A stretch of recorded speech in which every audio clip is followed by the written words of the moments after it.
नमस्कार मित्रांनो, मी राज साहेब म्हणत आहे. तर आज मी आपल्या अशोक साहेबांसाठी थोडेसे काही शब्द बोलणार आहे. मी काय तुमचा जास्त वेळ घेणार नाही, फक्त थोडंसं. तर चला मग सुरू करूया. तर आपले अशोक साहेब जे आहेत, हे माझे खास मित्र आहेत. तर आमची दोस्ती कसं, जे खास मित्र आहेत ते आमचे. तर आज ते आपल्याला सोडून औरंगाबाद या ठिकाणी गेलेले आहेत. तर तिकडे गेल्याचं कारण असं आहे की त्यांच्या वडिलांचं ट्रान्सफर झालंय. तर त्याच्या पाठीपाठी त्यांची अख्खी फॅमिली गेली आणि आपले अशोक साहेब सोबत गेले. तर जेव्हा त्यांनी आम्हाला ही न्यूज सांगितली की मी औरंगाबादला शिफ्ट होतोय, तर आम्हाला एकदम शॉकच बसला. आम्हाला वाटलं ते खोटं बोलतायत. आम्हाला वाटलं असंच मजाक करत असतील. तर ते बोलले खरोखर म्हणतायत. तर ते आमच्या घरी पण आलेले काल. जरासं डोळ्यात पाणी आलं. आम्हाला जरासं रडायला आलं एकदम. अशोक साहेबांचं ते ऐकून आम्हाला शॉकच बसला. छाती धडधडायला लागली की आपले जे साहेब आहेत ते आपल्याला सोडून एवढ्या लांब चालले. तर मग आम्ही बोललो की ठीक आहे, त्यांना ऑल द बेस्ट तर म्हणाला आम्ही. तर आम्ही काय करू शकतो ना. तर मग अशोक साहेब म्हणजे आपले शाळेतले मित्र, आपले खास. आमच्या दोस्तीला लगभग 8 वर्ष झाली असतील, 7 किंवा 8 वर्ष. एक्झॅक्ट मी काही सांगू नाही शकत. तर आमची दोस्ती कशी झाली, ते 7वीत असताना त्यांचं न्यू ॲडमिशन होतं. त्या काय आमची काय एवढी ओळखी नाही. हळूहळू एकाच वर्गात राहून सोबतच, आमच्या बाजूच्या रोमध्येच बसायचे. तर हळूहळू आमची ओळख झाली. तर तेव्हा काय आमची एवढी ओळख नव्हती. 7वीत असताना थोडीफार हाय हॅलो व्हायची. मग ते आमचे मित्र बनले 7वीत. 8वीत पण आमच्यासोबत होते, पण 8वीत आम्ही आमचा वर्ग चेंज केला म्हणून 9वीत जेव्हा ते आले, थोडीशी आमची ओळख होती.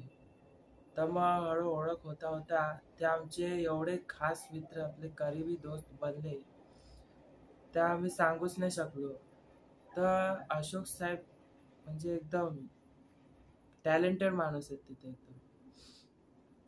त्यांची आणि माझी दोस्ती अख्ख्या वर्गालाच माहीत होती, काय अख्ख्या शाळेला माहीत होती. जी आमची दोस्ती एकदम जबरदस्त होती. आणि आपले दिवस एवढे चांगले जायला लागले की 9वीचा जो वर्ष आहे, किती फटाफट संपला की सांगूच नाही शकत. हळूहळू 9वी संपता संपता 10वी आला. असे आम्ही 2 वर्ष कसे बसे काढले आम्ही. 10वीत आमचं लॉकडाऊनमध्ये गेलं आणि बरीचशी लोकं होती जे आमची दोस्ती तोडायला निघालेले.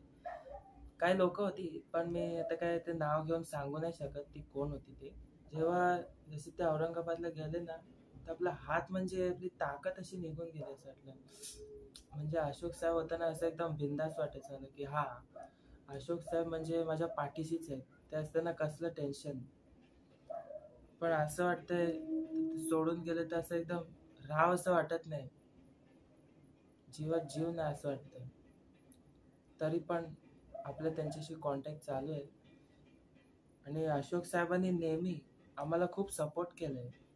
आमची नेहमी त्यांनी आम्हाला सांगितलंय की असं करा तसं करा, आणि त्यांच्याच बोलण्याच्या रस्त्यावर आम्ही गेलेलो आहे. आणि ते जे म्हणायचे तेच नेहमी खरं व्हायचं. आणि त्यांनी आम्हाला एवढं सपोर्ट केलंय की आजपर्यंत माझ्या कोणी भावानी आणि माझ्या कोणी मित्रांनी पण मला सपोर्ट केलं नाही. तेवढं सपोर्ट केलं त्यांनी मला, माहिती. तर अशोक साहेब माझ्यासाठी खूप मोठा एकदम खूप चांगला दोस्त आहे आमच्यासाठी.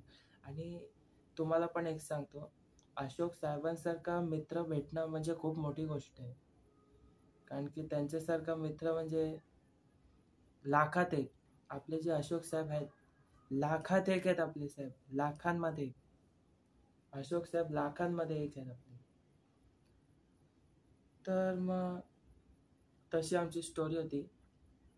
तर मी देवाकडे एकच प्रार्थना करीन की आपले अशोक साहेब जे औरंगाबादला गेलेत, ते तिकडे नीट राहू दे, सुखी आणि आनंदी राहू दे. आणि ते त्यांचा लवकरात लवकर त्यांचा अभ्यास पूर्ण करून मुंबईत होते. हीच आपल्या याच्यानी प्रार्थना. आणि ते जिथे कुठे असतील ते तिकडे नीट राहू दे आणि सुखी समाधानी राहू दे. हीच आपल्या याच्यानी प्रार्थना. धन्यवाद.